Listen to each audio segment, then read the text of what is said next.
Antes creía que ayudar a tu hija, incluso mucho después de que creciera, era simplemente lo que hacía una madre. Sin pensarlo 2 veces, sin preguntas. Así me criaron, y así crié a mi hija Tania. Vivíamos modestamente en Querétaro. Trabajaba en un banco como analista de riesgos, nada glamoroso, puro análisis y hojas de cálculo, pero pagaba las cuentas.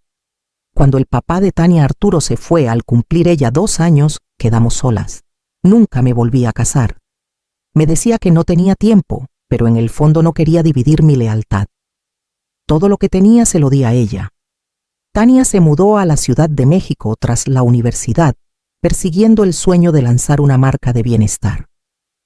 Al principio le mandaba cantidades pequeñas, sé 10,000 aquí, sé 14,000 allá, para la renta, comida, gastos iniciales. Siempre agradecía, siempre llamaba, siempre decía que era la mejor mamá del mundo. Cuando cumplió 25, tuvo un tropiezo, clientes se echaron para atrás. La renta subió, una sociedad se torció. Recuerdo esa llamada claramente. Sonaba agotada, como si tratara de sostenerlo todo. Solo hasta que las cosas se estabilicen, dijo. No tienes que hacerlo, pero ayudaría. Ese mes empecé a mandar C$60,000. Lo he hecho cada mes desde entonces. No sentía que fuera una carga. No tenía deudas ni gastos grandes y creía en ella. Ayudarla a triunfar era como una segunda oportunidad para hacer algo importante. Quería que se sintiera apoyada como yo nunca lo estuve. La semana pasada, mientras le escribía a Tania sobre mi próxima visita, llegó otro mensaje. Era de ella, pero no para mí. El cajero acaba de pagar otra vez. Dile a Carlos que reserve la azotea. Al principio pensé que era broma, un error, tal vez autocorrector.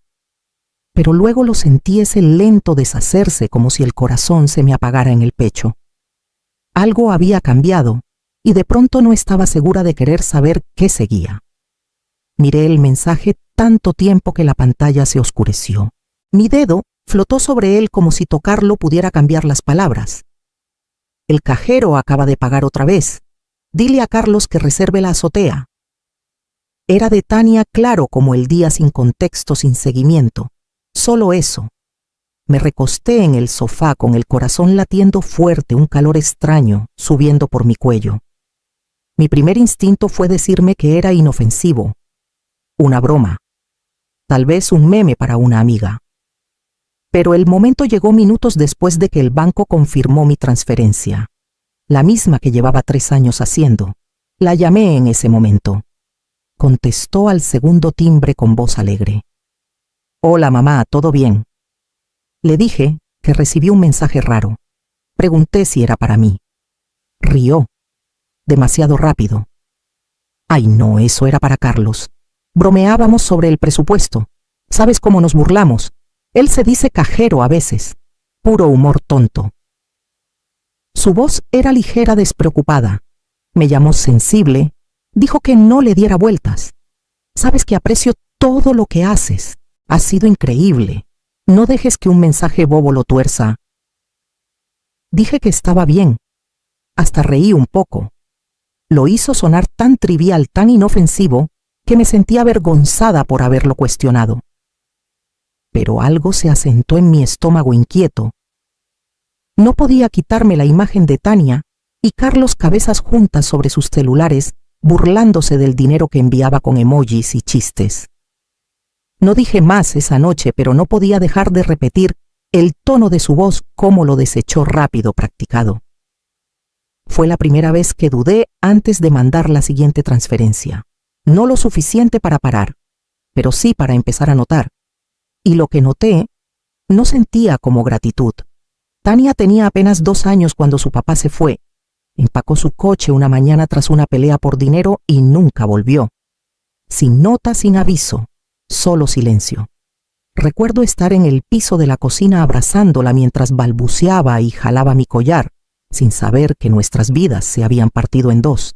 Tenía 27, aún pagaba préstamos estudiantiles. Todavía aprendía a ser adulta, mucho menos madre. Pero no tuve tiempo de desmoronarme.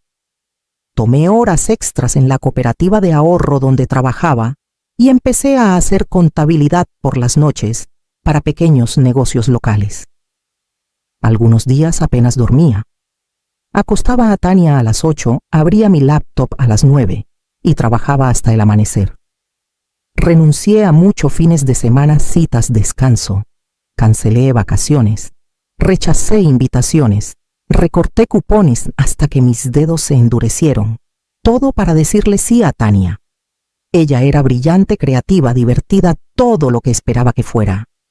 Aplaudí en cada presentación de danza, me desvelé ayudándola con proyectos de ciencias, ahorré para su ortodoncia sin dudar. Cuando entró a la universidad en Guadalajara lloré no porque se iba, sino de orgullo. Era lo mejor que había hecho. Te cuidaré un día, mamá, solía decir. Cuando triunfe te jubilas. No más hojas de cálculo, no más trasnochadas. Nunca se lo pedí, nunca lo esperé. Pero algo en mí, cansado y con esperanza callada, se aferró a esas palabras como red de seguridad. Como si un día el dar parara. Como si un día yo estuviera del lado que recibe. Así que cuando me llamó a los 25 diciendo que su startup chocó con un muro pidiendo ayuda, por unos meses, no dudé. Transferí el dinero esa noche. Y cuando unos meses se volvieron un año y luego 2, seguí transfiriendo. Porque eso hacen las madres. O al menos eso hacía yo. Pero últimamente sentía menos como dar y más como si fuera transparente. No había visto a Tania en persona en casi 6 meses, así que cuando me invitó a pasar un fin de semana en la Ciudad de México, reservé el vuelo sin pensarlo. Dijo que las finanzas seguían apretadas, pero haría espacio para mí. No esperes mucho, mamá, advirtió. El departamento está hecho un desastre y andamos cortos de todo. Llegué con despensa, flores frescas y una botella de vino. Así soy yo. Pero cuando abrió la puerta me sorprendió no por un desastre, sino por lo pulcro que todo lucía. Su sofá de diseño no era solo elegante, era de marca. Los cojines aún tenían etiquetas. Olía a velas aromáticas de lujo Joe Malone, si no me equivocaba. Las encimeras de la cocina brillaban. Una máquina de café en expreso nueva estaba junto a una tabla de quesos y carnes ya preparada. No dije nada al principio. Solo sonreí, la abracé y ayudé a desempacar. Tal vez tuvo un golpe de suerte. Tal vez el negocio al fin despegó. Pero esa noche, sentadas en el balcón tomando vino, suspiró dramática. Sigo apenas sobreviviendo, dijo. La renta es ridícula. El trabajo de Carlos ha sido inestable. Trato de mantenerlo unido, pero es agotador. La miré, uñas, impecables sandalias de marca, que se quitó con descuido la copa con borde dorado en su mano, y no podía conectar sus palabras. Cuando pregunté con suavidad por los muebles nuevos, lo desechó. Todo es de descuento o regalado. Cosas de marca por alianzas. Amigos ayudan. No es lo que parece. Asentí, pero algo en mí se quedó quieto. A la mañana siguiente, mientras nos alistábamos para salir, vi su celular cargando en la encimera. Una notificación apareció en la pantalla: solicitud de Venmo de Carlos. Tu parte del fin de semana en Airbnb. Se me hizo un nudo en el alma. Anoche me había dicho que canceló una sesión de terapia porque no podía pagar el copago. Pero de alguna forma había dinero para Airbnbs y brunches en azoteas. Desvié la mirada antes de que notara con la sonrisa fija. Algo estaba mal. No solo un poco, deliberadamente mal. Y no estaba segura de estar lista para lo que significaba. Empezó con su coche. Algo suena raro bajo el cofre y no tengo para arreglarlo, escribió Tania una mañana. Transferí C16.000 extra. Semanas después su perro Leo supuestamente tragó algo peligroso. Visita de emergencia al veterinario. No me lo entregan sin pagar. Mandé otros C20.000. Luego fue su laptop, muerta totalmente, y no podía manejar su negocio sin ella. Esa vez envié C24.000 y pospuse mi limpieza dental. Tenía una muela rota, pero pensé que podía esperar. Me decía que era temporal, solo una rachadura. pero las emergencias no paraban. Cada mes traía una nueva. Aumentos de renta, aire acondicionado roto, reembolsos retrasados, pagos cancelados de clientes. Cada vez su voz tenía el pánico justo para hacerme abrir la app del banco. Cada vez me decía, el próximo mes será más fácil. Cancelé un viaje con amigas que no veía en años. Empecé a pagar la despensa con tarjeta de crédito. Pero lo peor no era el dinero, era que Tania dejó de llamar solo para platicar. Solo sabía de ella cuando algo se rompía, alguien cancelaba o necesitaba un extra. Un martes por la tarde, terminé en una clínica de urgencias. Había forzado plazos, ignorado dolores de cabeza, me tragué el dolor del pecho. Mi presión alta estaba en niveles peligrosos. La enfermera me dijo que descansara y desconectara. No puedes darles todo a los demás si estás en las últimas, dijo. Ahí en la bata de papel, le escribí a Tania solo para avisarle. Respondió 3 horas después. Qué feo, qué mal. La transferencia llega hoy, sin ¿estás bien?, sin ¿necesitas algo?, solo eso.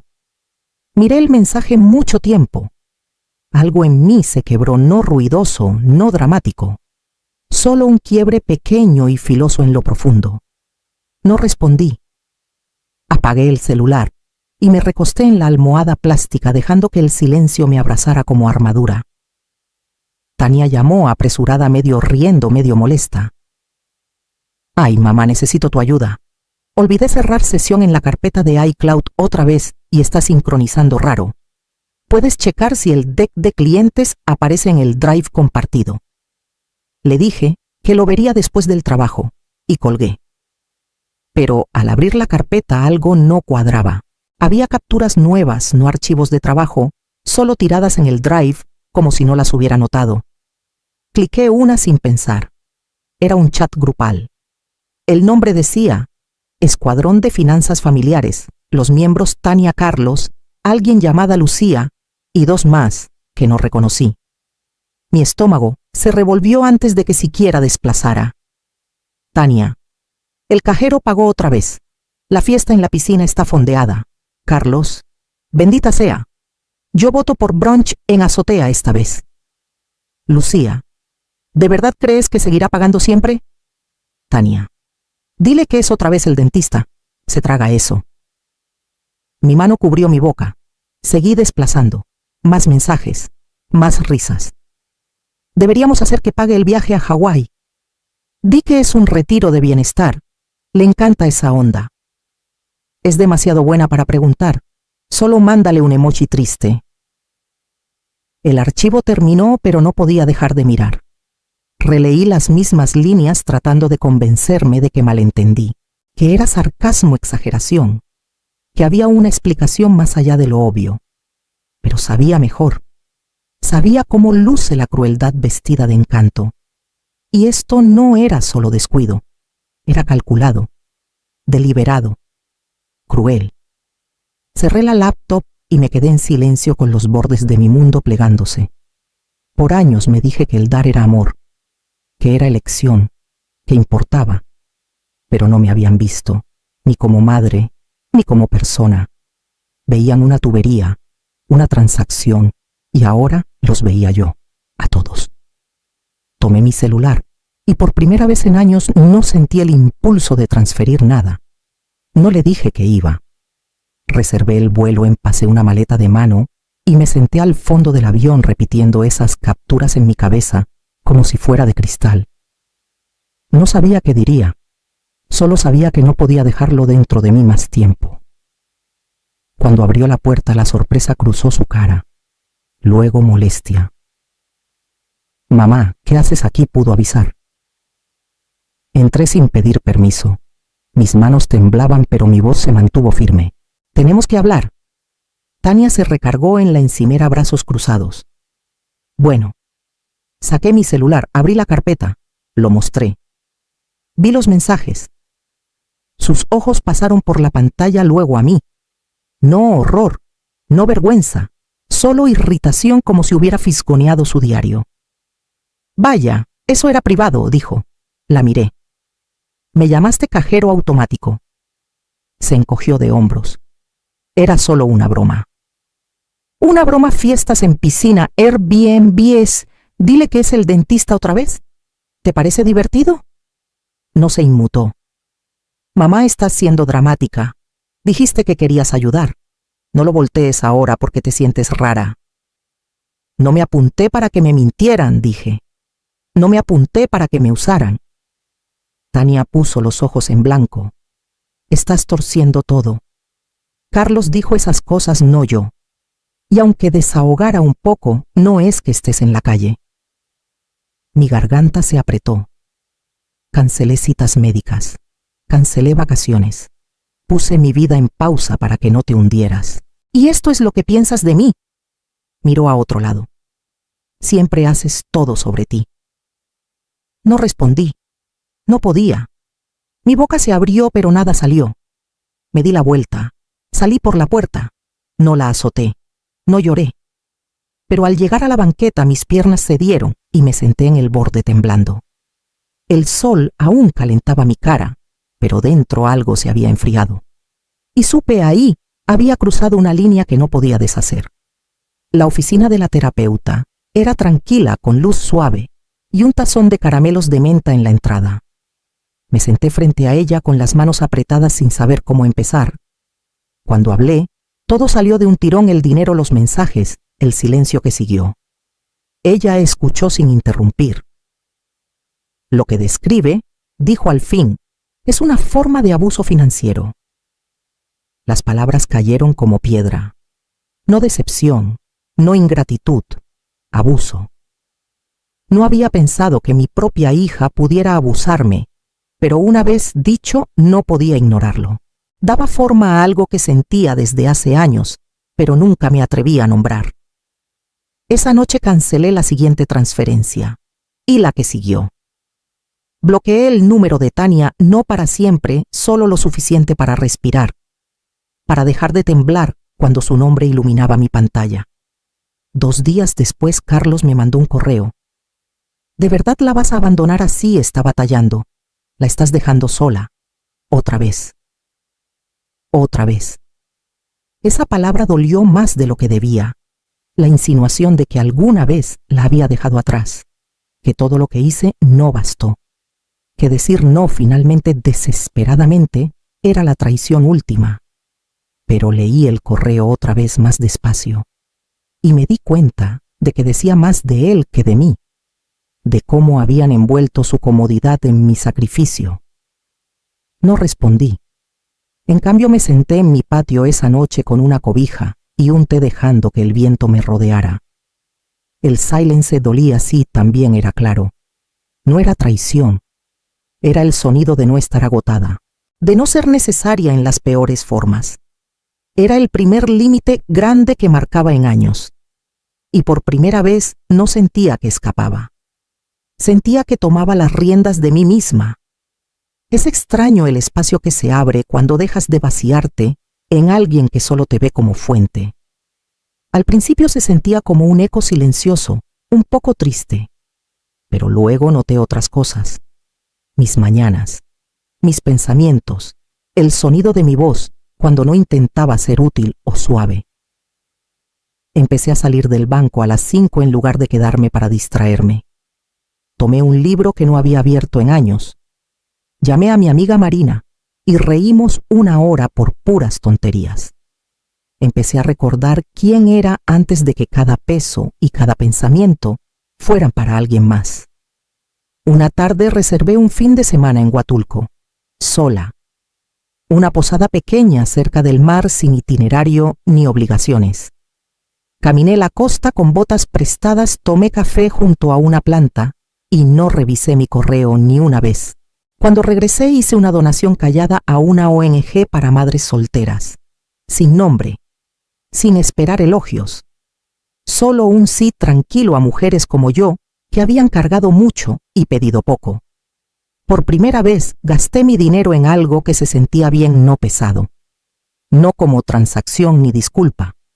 Solo bueno. No había culpa. Solo respiro. Solo espacio. No estaba reparada. No estaba sanada, pero empezaba a sentir algo nuevo que tal vez no tenía que probar mi valor dando. Que el hecho de seguir de pie, aún amable con esperanza, buscando algo mejor, era prueba suficiente.